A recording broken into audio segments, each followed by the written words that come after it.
je vais te donner une méthode qui va te permettre de créer de la confiance et donc de connecter profondément avec n'importe qui. Ça, tu pourras l'appliquer à ton prochain date, tu pourras l'appliquer dans une discussion avec un inconnu, tu pourras l'appliquer pendant une discussion dans le cadre du travail, dans un cadre professionnel. Ça s'applique absolument partout. C'est très simple à mettre en œuvre et ça se fera sur deux axes. Je vais tout expliquer dans cette vidéo. Bon, déjà, qui je suis pour te donner des conseils précis comme ça et te conseiller et t'aider là-dessus. Eh bien, je m'appelle Mathieu Esnay, connu aussi sous le nom d'Azur sur les réseaux. Ça fait 3 ans que j'accompagne les hommes dans le développement de leur impact et notamment dans leurs compétences sociales pour leur donner des clés qui vont leur permettre d'aller accomplir leur légende personnelle. Pourquoi? Parce que l'équation est simple, quand tu maîtrises le jeu social, c'est-à-dire que tu as des bonnes compétences personnelles, des bonnes compétences sociales et que tu as de l'impact dans ta vie au quotidien, eh bien, tu as plus facilement les opportunités, tu as plus de contacts, tu améliores ton cercle social, tu t'améliores toi-même et donc tu deviens l'homme qui est capable d'accomplir de grandes choses, tout simplement. Donc, on rentre dans le vif du sujet, mec. Let's go. Ce principe, c'est l'effet miroir. Faut que tu comprennes une chose déjà, c'est que nous, les hommes, l'être humain en général, hein, homme avec un gros H, on va fonctionner d'une manière euh, mimétique. C'est-à-dire qu'en gros, que ce soit pour l'apprentissage, on va mimer, on va reproduire ce que l'on voit, ou alors ce que l'on entend par rapport au langage, mais aussi on va avoir tendance à nous diriger naturellement vers des gens qui vont nous ressembler, que ce soit en termes de codes vestimentaires, de codes sociaux dans le sens large, culturels, même dans la façon de parler, dans l'éducation, dans tout ça. Pourquoi? Parce que ça nous rassure. Ce qui nous ressemble nous rassure. Pourquoi? Parce que bah, instinctivement, on se dit qu'en fait, il y a moins de filtres, moins de barrières, et donc on va plus facilement être accepté par cette personne, mais aussi qu'on va pas avoir à forcément devoir se méfier parce que cette personne, elle est comme nous.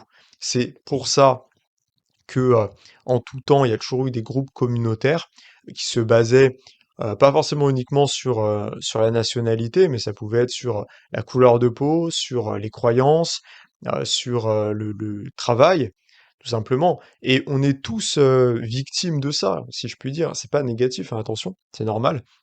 C'est humain, on veut être avec les gens qui nous ressemblent parce que ça nous rassure et c'est ce qui permet l'évolution. Parce que c'est rationnel.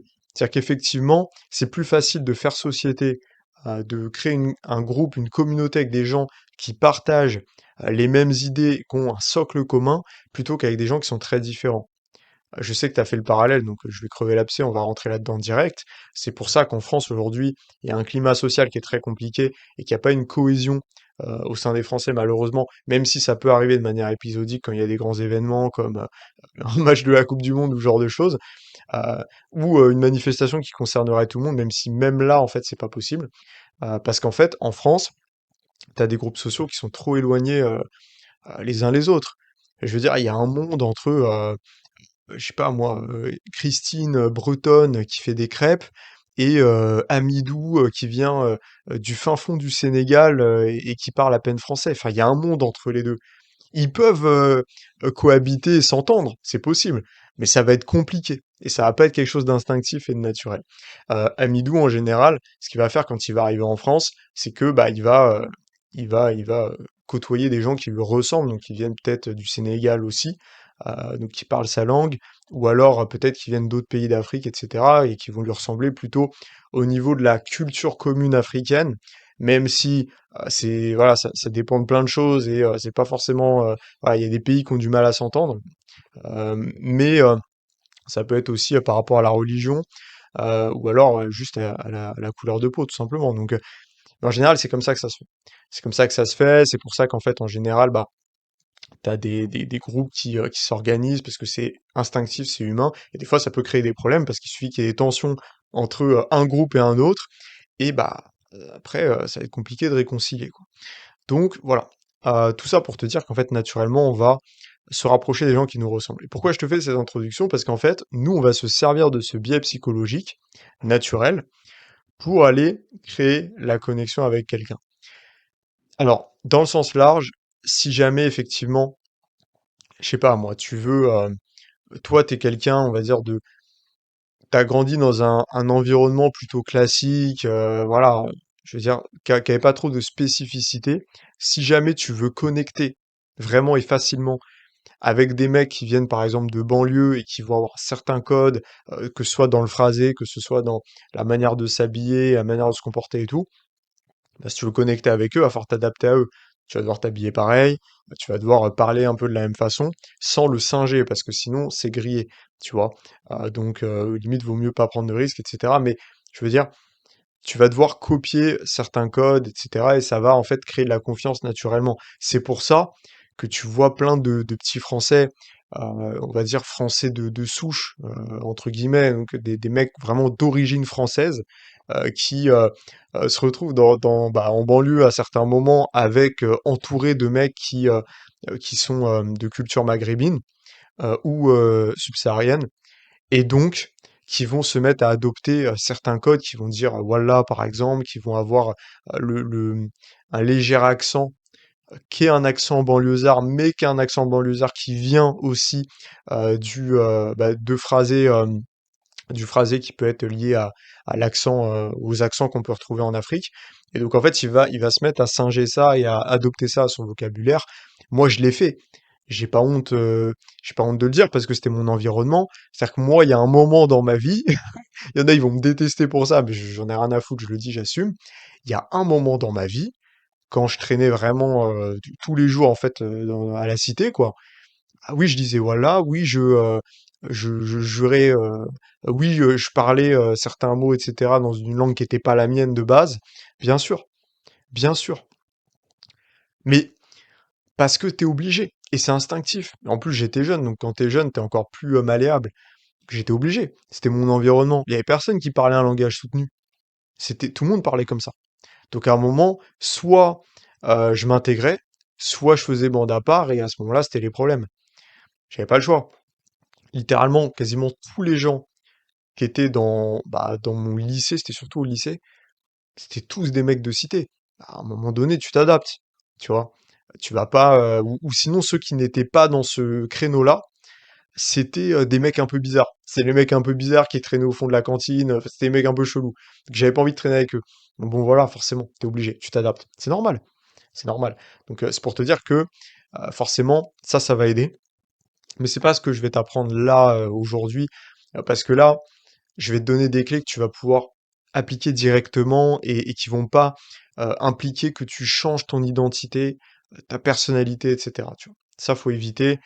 C'est pas ce que je te recommande de faire, sauf si bah, c'est un milieu, un environnement dans lequel tu as envie d'évoluer. Par exemple, tu aspires à mieux sur le plan social, eh bien, logiquement, si jamais tu as des stigmates qui te rattachent à une culture qui est trop éloignée de la culture à laquelle tu aimerais prendre part et faire partie, eh bien c'est normal que tu te détaches de ces stigmates-là. Exemple, moi, c'est ce que j'ai vécu. Je traînais tout le temps en banlieue, tout le temps en cité, je m'habillais tout le temps en survêt, machin. Quand j'ai commencé à vouloir aspirer à mieux, à côtoyer des gens qui pouvaient m'apporter plus et avec qui je pouvais apprendre plus, parce que quand je dis m'apporter plus, c'est pas juste d'un point de vue pécunier, financier, matériel, c'est aussi dans les idées, dans les échanges, dans tout ça. Alors je dis pas que les mecs de cité sont des débiles, mais la vérité c'est que tu vas pas avoir les mêmes discussions avec des mecs de banlieue qu'avec des mecs qui ont eu une autre éducation, ou peut-être qui sont dans un autre environnement professionnel. C'est malheureux, mais c'est vrai. Et attention, après, dans les banlieues, t'as des mecs qui ont une éducation incroyable, qui sont très cultivés et qui sont hyper intéressants. Enfin, et surtout, moi, il y a un truc que je dois dire, c'est que ce que j'ai toujours respecté chez les mecs de cité et les mecs de banlieue, c'est le côté débrouillard. C'est que moi, tous mes potes que j'ai qui viennent de banlieue, qui viennent de cité, etc., c'est des mecs, c'est des débrouillards. Pour de vrai. C'est des mecs à 14 ans, ils traînaient déjà dans la rue, enfin, ils ont appris à se démerder.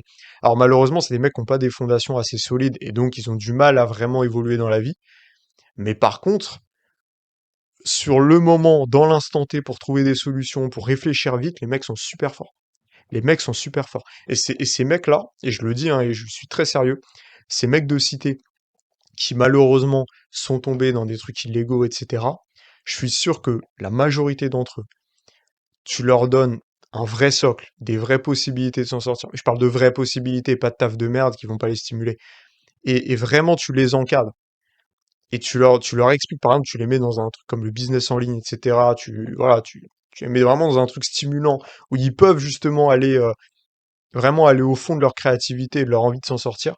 Mais ça crée des millionnaires, c'est sûr, mais 100%. Aucun doute là-dessus. Et d'ailleurs, t'as plein de mecs qui ont réussi à des très hautes sphères qui étaient des mecs de banlieue. Parce qu'en fait, ça t'apprend la débrouillardise, ça t'apprend tout ça. Après, il y a quand même des trucs à éradiquer avant. Hein, des mauvaises habitudes, une vision court-termiste, parce que c'est beaucoup ça, c'est le problème de la banlieue. Hein.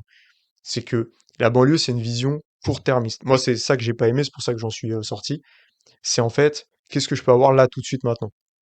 Et d'ailleurs, tu le vois, les mecs quand ils vendent, par exemple, quand ils vont faire de l'argent dans la rue, ce qu'ils vont faire, le premier truc qu'ils vont faire, c'est qu'en général, ils vont aller tout claquer. Ils vont aller tout claquer dans des sapes, ils vont tout claquer dans des bouteilles en boîte, dans tout ça, dans des locs, c'est ce qu'ils vont faire. Mais pourquoi ils font ça? Parce qu'en fait, ils savent au fond d'eux que c'est pas long terme. Même s'ils ont de l'ambition, qu'ils veulent gagner plus, etc., ils savent que c'est pas long terme. Ils savent qu'à un moment donné, ils vont tomber. Ils savent qu'à un moment donné, il va se passer un truc. Donc, ils en profitent tant qu'ils l'ont. C'est malheureux et ils ont pas tort non plus. Je dis pas que c'est le mieux à faire, mais je veux dire, je peux comprendre. Donc, c'est très compliqué. Et donc, en fait, là, je m'égare un petit peu. Mais c'est pour ça que moi, je suis sorti de ces milieux-là et tout ça pour te dire que, on y revient, hein, si tu veux fréquenter certains milieux qui sont plus aisés, qui sont plus élitistes, c'est vraiment le mot, hein, tu vas devoir gommer certains traits qui peuvent te rattacher à quelque chose de moins élitiste. Donc un accent, un phrasé, une gestuelle, une attitude, un style, tout ça. Donc là, ce que je vais t'expliquer, on y vient, patience, patience. Oui, c'est une longue introduction, mais patience, c'est utile, c'est utile. Ce que je vais t'expliquer là, c'est en gros comment est-ce que avec la parole et la discussion, tu peux créer un effet miroir, mais surtout aussi avec l'attitude et le langage corporel. Faut savoir un truc, c'est comme je t'expliquais, on a tendance à faire confiance, à vouloir se rapprocher des gens qui nous ressemblent. En général, quand tu te faisais un pote en primaire, c'est parce que le mec, il jouait au même jeu que toi ou voilà, il était fan du même truc. Vous jouez aux cartes Pokémon tous les deux, enfin voilà, ça partait de là en fait. Mais c'est toujours la même chose avec les adultes, hein. Toujours pareil. Donc là, on va parler de la discussion. C'est le moins technique entre guillemets. La discussion, ce que tu vas faire, c'est qu'en fait, tu vas vouloir trouver des points communs. Trouver des points communs, c'est hyper important. Parce qu'en fait, à partir du moment où tu as une accroche, donc une accroche, ça va être quoi? Ça va être un sujet qui va capter l'attention de la personne et aussi la tienne, et qui va être un sujet commun. Là, tu as une vraie discussion. Donc tu peux rentrer dans une discussion émotionnelle et par la suite dans une discussion profonde. Discussion profonde, je rappelle, c'est la discussion où il va y avoir le plus de confiance, c'est la discussion où les liens vont vraiment se resserrer, et c'est le moment où en fait on va sortir de la discussion en se disant putain, ce mec-là il est incroyable. Tu vois. Et ça c'est important. D'ailleurs même en séduction. Voilà. Donc ça c'est très important. Et donc en fait, c'est pour ça qu'il faut apprendre à poser des questions, il faut apprendre à donner de la valeur dans une conversation, pas se contenter de questions-réponses ou alors de phrases simples et je développe pas, ou phrases simples mais ternes et sans humour, sans émotion. Parce qu'en fait, sinon, on donne pas envie à l'autre de s'investir et on lui donne pas je dirais, de bouée auquel se raccrocher. Parce qu'en fait, une discussion, c'est quoi? Surtout quand on connaît pas trop la personne et que ça vient de commencer, c'est une sorte de noyade où les deux se noient et les deux essaient de se raccrocher à des choses. Le premier réflexe, c'est de se raccrocher au bateau pour remonter dedans et quitter la discussion. Mais là où ça peut être intéressant, c'est si tu arrives à faire en sorte que la personne elle se raccroche à une bouée. Et donc là, tu peux lui dire, écoute, t'inquiète, de toute façon, le bateau, il va arriver. Mais là, franchement, on passe un bon moment, viens, on échange, c'est cool, on est dans notre bouée, on est bien. Voilà. Donc la bouée, ça symbolise quoi? Ça symbolise un bon sujet de conversation qui va donner envie à la personne de rester et pas de prendre le bateau pour se barrer et prétexter quelque chose à faire, un manque de temps, que sais-je, pour rentrer. Alors, des fois, c'est vrai, mais des fois, c'est faux. Très souvent, c'est faux d'ailleurs. Et puis, rappelle-toi tous les moments où tu étais avec des potes, où tu as eu des discussions incroyables et que tu es rentré plus tard que prévu ou que tu as décalé telle ou telle chose. C'est tout. Pourquoi? Parce que tu passais un bon moment. Donc dis-toi que oui, tu peux te dire que les gens, ils ont des trucs à faire, mais si jamais tu arrives à faire passer un moment exceptionnel à la personne, elle va rester. Elle va rester, elle va être contente de rester. Parce qu'en fait, le moment présent qu'elle vivra avec toi vaudra plus que la perspective de l'avenir, en fait, par rapport à ce qu'elle a prévu. Donc, Bon, ça, je te le dis déjà, trouve des sujets communs. Au-delà de ça, et là, on va rentrer vraiment dans le vif du sujet, joue à l'effet miroir au niveau de la gestuelle et du langage corporel. Faut le faire très subtilement. Ça, c'est utilisé par exemple en négociation, c'est utilisé par des négociateurs du GIGN, des gens qui doivent intervenir dans des situations hyper compliquées, qui doivent créer de la confiance très rapidement avec des individus retranchés chez eux, armés, qui ont des otages, enfin bref, des mecs pas cool. Voilà. Donc comment est-ce que tu crées de la confiance avec ces mecs-là? C'est compliqué. Et donc il y a une technique qu'ils utilisent, c'est la technique de l'effet miroir, notamment au niveau du langage corporel et de la gestuelle, donc pas uniquement au niveau des points communs, ça joue beaucoup, mais il y a aussi la gestuelle. C'est-à-dire qu'en fait, typiquement, le mec va boire, toi tu vas boire, peut-être 4, 5 secondes après, tu vas boire aussi.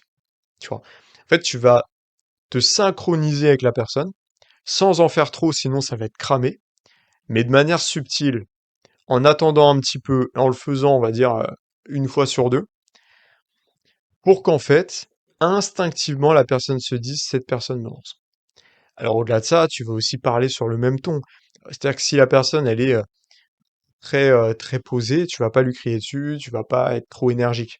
Tu vas t'adapter. Il faut s'adapter à l'énergie, en fait. Et en créant cette synchronicité, qui n'est que superficielle, parce qu'on parle de gestuelle, on parle d'énergie, c'est superficiel.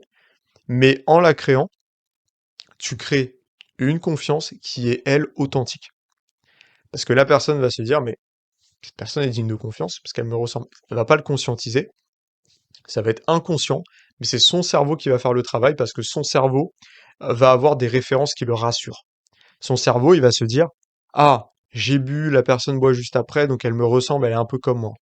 Ah, je me suis positionné de telle manière, elle est un peu, elle a un peu fait pareil, donc elle me ressemble, elle est comme moi. Et ainsi de suite. Et en fait, plus le cerveau il va se dire ça, et plus il va autoriser à la personne, en fait, de faire plus confiance, de se dévoiler un peu plus, de se laisser plus aller, d'être plus ancré dans le moment présent et de moins réfléchir, de moins se prendre la tête et de moins penser à l'après. Et c'est là, en fait, où tu commences à créer une vraie connexion. Et ça marche hyper bien. Ça marchera pour clore un deal, pour gérer un conflit, pour quoique un conflit, attention, ça dépend si c'est trop vénère ou pas, hein. Si c'est trop énervé, on va éviter, c'est plus un conflit pacifique, parce que si bah, le but c'est pas d'en venir aux mains et que ça crée une escalade. Et en tout cas, et ça peut te servir aussi dans la séduction. Ça c'est hyper important. Parce que dans la séduction, c'est beaucoup ça, c'est comment mettre en fait la femme qui est avec toi à l'aise.